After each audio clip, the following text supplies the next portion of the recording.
Hello दोस्तों, नमस्कार। आप सभी का स्वागत है आपके अपने यूट्यूब चैनल ज्ञान गंगा पर। और ये हमारा यूपी पुलिस बैच चल रहा है। इसमें हम लोग हिंदी में समाज सीख रहे हैं। तो पिछली क्लास में हम लोगों ने समाज सीखा था, तो एक बार फिर से बहुत कम समय में उसको रिपीट कर लेते हैं। सबसे पहले समास किसे कहते हैं? तो जब दो या दो से अधिक शब्द मिलकर एक नया शब्द बनाते हैं और सार्थक शब्द बनाते हैं तो उसे हम समास कहते हैं। समास के हम लोगों ने पढ़ा था। समास के 6 प्रकार होते हैं। कौन कौन से होते हैं? द्विगु समास, द्वंद्व समास, कर्मधारय समास, अव्ययी भाव समास, बहुब्रीहि समास और तत्पुरुष समास। ठीक है, तो आइए आज उससे थोड़ा आगे चलते हैं।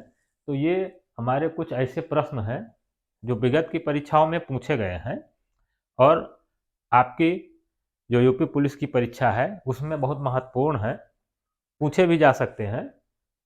तो आइए एक बार इस पर थोड़ा हम लोग डिस्कस करते हैं। ठीक है, और ये पूरा जो भी हमारा शब्द है इसको सीखने के लिए या समाज सीखने के लिए जब आप शुरू से लेकर लास्ट तक वीडियो देखेंगे तो बहुत अच्छे तरीके से समझ में आ जाएगा। तो बीच बीच में आप छोड़ छोड़ के देखेंगे तो कुछ कम समझ में आएगा। तो आशा करता हूँ आप लोग पूरा इस वीडियो को शुरू से लेकर लास्ट तक देखेंगे। तो सबसे पहला हमारा शब्द है यथाशक्ति। ठीक, यथाशक्ति। तो यथाशक्ति का अर्थ होता है शक्ति के अनुसार। यथाशक्ति का मतलब होता है शक्ति के अनुसार। तो पिछली क्लास में हमने बताया था कि जब आप लोग इसकी परिभाषा सीखेंगे किताबों में, पहला पद प्रधान होता है, दूसरा पद प्रधान होता है, या पूर्व पद प्रधान होता है, उत्तर पद प्रधान होता है, या दोनों पद प्रधान होते हैं, या अन्य पद प्रधान होता है, ऐसी सारी परिभाषाएं लिखी गई हैं। तो अब यहाँ देखिए यथाशक्ति। यथाशक्ति तो ये नया शब्द बना है, यथा और शक्ति को मिला के। ठीक, लेकिन अब यथाशक्ति का अर्थ हमारा किससे निकल रहा है? शक्ति से निकल रहा है या यथा से निकल रहा है? तो यहाँ हमारा यथा से निकल रहा है, तो हमारा ये पूर्व पद प्रधान हो गया, या ये कह सकते हैं कि इसमें यथा अव्यय है तो अव्ययी भाव समास होगा। यहाँ अव्ययी भाव समास की परिभाषा यही है कि पहला पद प्रधान होता है या पहला पद अव्यय होता है। तो यहाँ पे अर्थ हमारा यथा से निकल रहा है, पहले पद से निकल रहा है, तो ये हमारा अव्ययी भाव समास हो गया। हाँ, एक चीज और सीख लें, जब दो शब्द मिलकर एक नया शब्द बनाते हैं तो उसको हम समास कहते हैं। और जब शब्दों का हम अर्थ निकालते हैं, इसको अलग अलग करते हैं, यथा और शक्ति को अलग करेंगे या ध्यान और मग्न को अलग करेंगे, इस प्रक्रिया को हम समास विग्रह कहते हैं। तो यथाशक्ति का अगर हम लोग समास विग्रह करेंगे तो हो जाएगा शक्ति के अनुसार। तो इसमें अव्ययी भाव समास है। ऐसे और भी शब्द हैं, जैसे आजन्म। आजन्म का समास विग्रह होगा जन्म से। आमरण, आमरण का समास विग्रह होगा मरने तक। ठीक है, तो यथाशक्ति, यथा विधि, आजन्म, भरपेट, आमरण, ये सब हमारे अव्ययी भाव समास में आएंगे। अब ये देखिए दूसरा शब्द है हमारा ध्यान मग्न। ध्यान मग्न, तो इसका अगर हम लोग समास विग्रह करेंगे तो इसमें हो जाएगा, इसका अर्थ हो जाएगा ध्यान में मग्न। इसका हो जाएगा पर्ण की कुटी या पत्तों की कुटी। कठपुतली का हो जाएगा काठ की पुतली।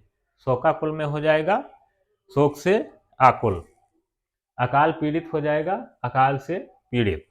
ठीक है, इसमें जैसे के, से, में, का, की, को, पर, अगर ऐसे शब्द इसमें मिलते हैं तो हमारा ये तत्पुरुष समास बनता है। जैसे ध्यान में मगन, पर्ण की कुटी, काठ की पुतली, शोक से आकुल, अकाल से पीड़ित, के, से, में, पर, जो भी शब्द ये हमारे आएंगे तो ये हमारे तत्पुरुष समास में आ जाते हैं।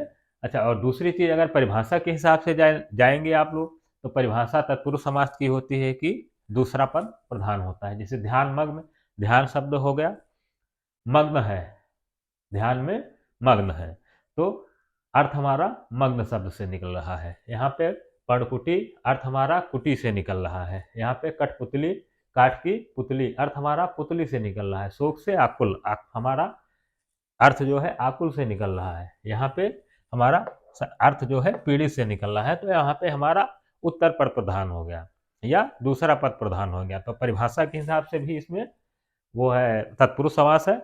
और के, से, में, पर, ये शब्द अगर बीच में लगते हैं तो वहां पे हमारा तत्पुरुष समास हो जाता है। अब यहाँ पे देखिए महापुरुष, महान है जो पुरुष, इसका समास विग्रह होगा परमानंद, परम है जो आनंद। अंधविश्वास, विश्वास है, अंधा है जो विश्वास, या विश्वास अंधा विश्वास। ठीक है, तो इसमें हम लोग सीखे थे कर्मधारय समास में, जैसे पुरुष है जो महान, तो महान क्या हो गई, पुरुष की विशेषता बता रहा है। आनंद कैसा है, परम है, तो आनंद की विशेषता परम बता रहा है। विश्वास कैसा है, अंधा है। तो हमने सीखा था जब विशेषण और विशेष संबंध हो तो वहां पे हमारा ये हो जाता है कर्मधारय समास। तो ये महापुरुष, परमानंद, अंधविश्वास या काला नीला पीला सफेद जितने भी हमारे आएंगे ये कर्मधारय समास में आ जाएंगे। अब ये देखिए तिरंगा, 3 रंगों वाला, पंचवटी, 5 वटों का समूह, सप्तऋषि, 7 ऋषियों का समूह, त्रिफला, 3 फलों वाला, सतसई, 700 वाला। तो हमने सीखा था द्विग समास में कि पहला पद संख्यावाची होता है, 1 2 3 4 5 6 7 8 इस टाइप से। तो इसको जो हम लोग लिखते हैं, एक तो हम लोग लिखने की जरूरत नहीं होती, 2 को द्वि से लिख देते हैं, 3 को त्रि से लिख देते हैं, 4 को चतुर से लिख देते हैं, 5 को पंच से लिख देते हैं, 6 को षट से लिख देते हैं, 7 को सप्त लिख देते हैं, 8 को अष्ट लिख देते हैं। तो ये हमारा पहला पद, इसमें सब में देखिए ये संख्यावाची है, ये 3 को प्रदर्शित कर रहा है, ये 5 को प्रदर्शित कर रहा है, ये 7 को प्रदर्शित कर रहा है, ये 3 को प्रदर्शित कर रहा है, ये 7 को प्रदर्शित कर रहा है। तो पहला पद संख्यावाची हमारा होता है। ऐसे भी जो भी आपको एग्जाम में मिलेंगे तो हमेशा द्विग समास के उदाहरण होंगे। अब आइए नीचे आइए, फिर पाप पुण्य, सुख दुख, माता पिता, भाई बहन। हमने द्वंद्व समास में सीखा था कि ये शब्द हमेशा जोड़ों में आते हैं या युग्म में आते हैं। तो और परिभाषा के हिसाब से देखेंगे तो दोनों पद प्रधान होते हैं। पाप पुण्य, पाप का भी अर्थ निकलता है और पुण्य का अर्थ है। ऐसा नहीं है कि पाप से ही इस पूरे शब्द का अर्थ निकल जाएगा या पुण्य से ही पूरे शब्द का अर्थ निकल जाएगा। तो यहाँ पे दोनों पद प्रधान होते हैं, दोनों पद प्रधान होते हैं। परिभाषा के हिसाब से अगर आप जाएंगे तो द्वंद्व समास हो जाएगा।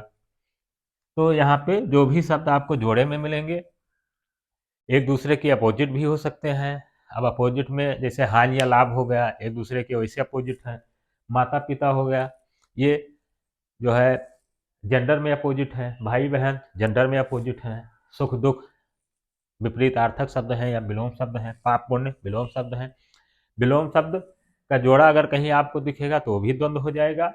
या कोई चीज विपरीत है, जैसे माता पिता में जेंडर का विपरीत है, भाई बहन में जेंडर का विपरीत है, तो भी ये आपके द्वंद्व समास में आ जाएंगे।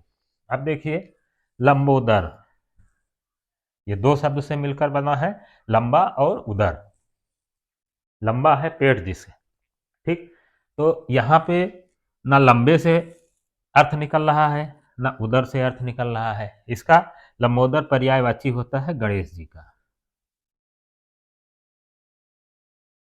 तो शब्द हमारे हैं लंबा और उदर, लेकिन इससे दोनों से अर्थ नहीं निकल रहा है, अर्थ हमारा कहीं तीसरा निकल रहा है।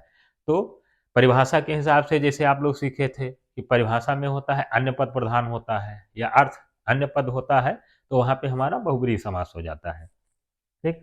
ऐसे देखिए चतुर्भुज, अब यहाँ पे देखेंगे आप तिरंगा, पंचवटी, सप्तऋषि, त्रिफला, सतसई, ये भी सब संख्यावाची पहले शब्द हैं। इसमें भी पहला शब्द संख्यावाची है। चतुर्भुज 4 भुजाओं वाला, लेकिन इसका अर्थ होता है ये विष्णु भगवान का पर्यायवाची है, ये विष्णु का पर्यायवाची है। और पर्यायवाची शब्द हमेशा अव्ययी भाव समास में आएंगे, ओ सॉरी बहुब्रीहि समास में आएंगे। चंद्रशेखर, 2 शब्द है, चंद्र और शिखर। चंद्रमा है शिखर पर जिसके, किसके, भगवान शिव के, तो ये चंद्रशेखर हमारा शिव का पर्यायवाची है। तो एक चीज आप लोग ध्यान में रखेंगे कि जितने भी पर्यायवाची शब्द हैं ये हमेशा बहुब्रीहि समास में आएंगे। गिरधर, ये कृष्ण का पर्यायवाची है। दशमुख, ये रावण का पर्यायवाची है। जितने भी हमारे पर्यायवाची शब्द आएंगे वो बहुब्रीहि समास में आएंगे।